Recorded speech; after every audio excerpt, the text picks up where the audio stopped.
que motiva e o que desmotiva a criança a falar.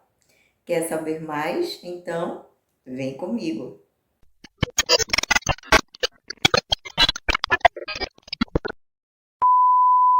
Vamos começar pelos fatores que desmotivam as nossas crianças falarem. Eu vejo assim que ainda existe um preconceito muito grande sobre o apontar. A criança quer pedir algo, mas ela não consegue falar, então ela aponta ou ela puxa a mão da mãe para tentar conseguir aquilo que ela quer. E muitas vezes as mães se sentem aflitas por isso, exatamente porque a criança só aponta ou puxa pela mão e não diz aquilo que ela quer. Mas um ponto muito importante, mãezinhas, é que o apontar precede a fala. Agora sim, se isso se generaliza, se esse apontar realmente se generaliza em todas as situações que ela quer solicitar algo, aí vai demandar de um estímulo maior seu, ou até mesmo de um acompanhamento com fono, de uma avaliação, para ver se isso faz parte mesmo da fase da criança ou se ela realmente está atrasada.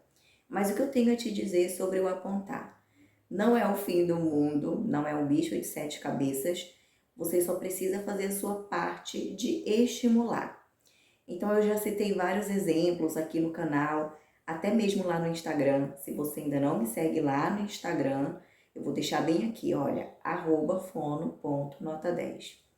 E quando a criança te solicitar algo, apontando ou puxando a sua mão, você pergunta para ela, o que você quer? Ela não disse, você pergunta mais uma vez, o que você quer? Vamos supor que ela queira água. Então, você vai dizer, você quer água. Então, repita várias vezes aquilo que ela tem interesse.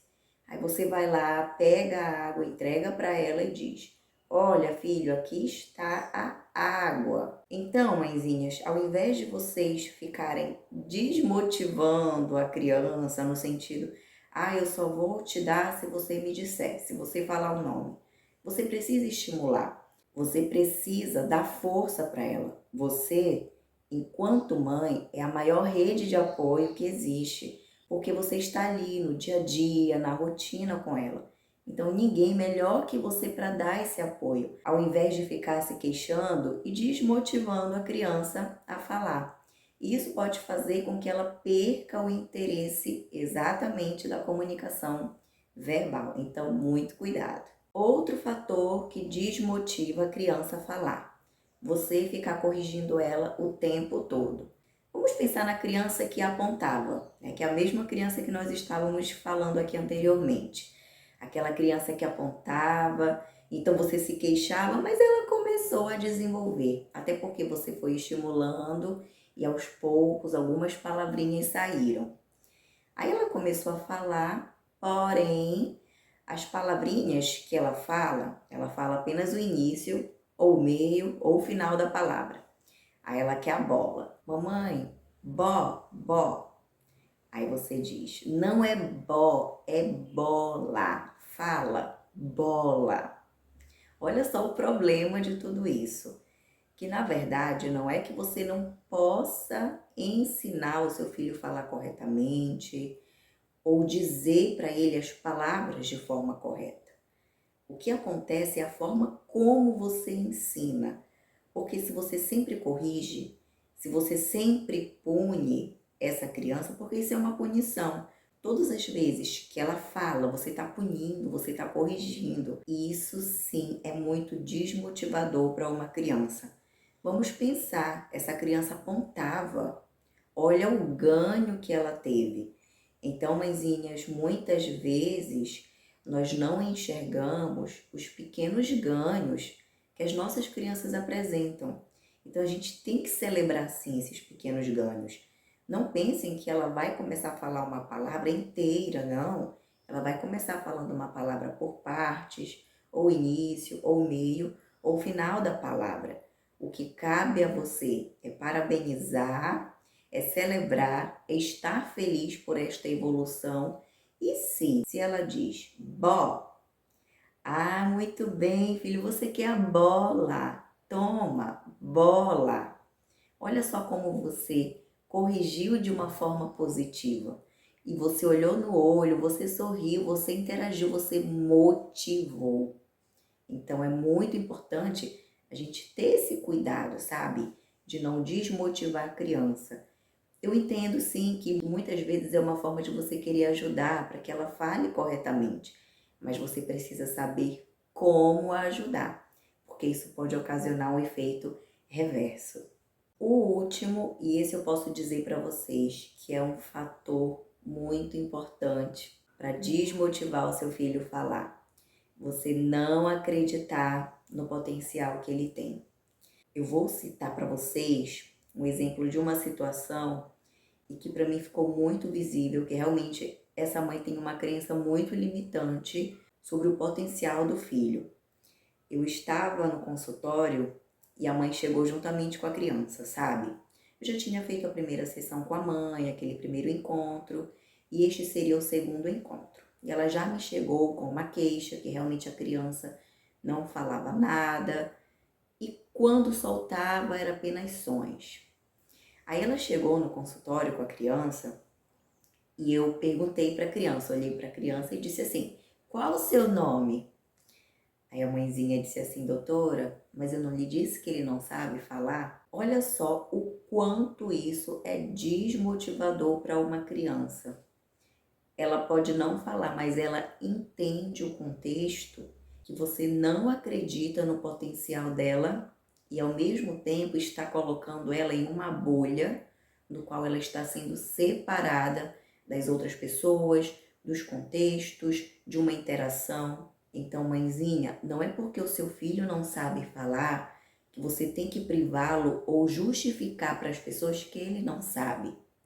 É nesse momento que você precisa inseri-lo em um contexto interativo, comunicativo, para que ele possa desenvolver sim esse potencial que ele apresenta. Então, mãezinhas, por favor, não subestimem a capacidade que os seus filhos têm dentro de uma troca comunicativa. Agora sim, vamos para os pontos positivos. O que motiva a criança a falar?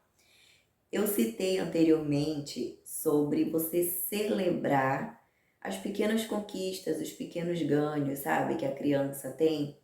É muito importante isso, mãezinhas. Não espere que aquela criança que apenas apontava diga uma palavra inteira, mas perceba que ela só apontava. Ela não falava, então ela passou do apontar para o falar. Então, sim, você tem que celebrar, você tem que estimular. E um fator muito importante para que isso ocorra, esse estímulo, para que ela possa evoluir cada vez mais, é você ter momentos de interação, é você olhar com mais precisão para o seu filho.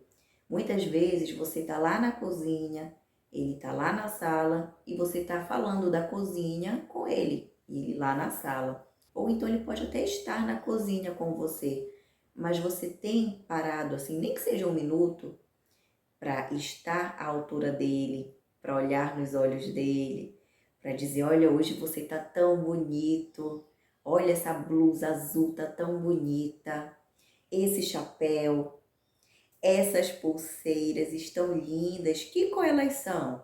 Ah, essa aqui é rosa, essa aqui é roxa. Olhem só, mãezinhas, um momento simples de interação é tudo para motivar a sua criança a se comunicar, a utilizar a fala como meio comunicativo. Então, são fatores que realmente motivam as trocas nos contextos diários, nas situações diárias. Não precisa de muito, mãezinhas. A sua criança, ela quer se sentir compreendida. Ela não quer apenas falar. Ela quer perceber que você está ali interagindo, independente das limitações que ela tem. Até porque a sua criança só vai falar, só vai se comunicar através da fala quando você passar a interagir com ela desta forma. Então não espere a sua criança falar para você iniciar uma troca dialógica, para você falar com ela. Você precisa dar esse ponto inicial. Você até mesmo antes da fono, sabia? Porque você pode até levar o seu filho na fono, mas quem vai passar a maior parte do tempo com ele é você, é o papai, é a família. Então vocês, enquanto família, precisam manter esta troca diariamente.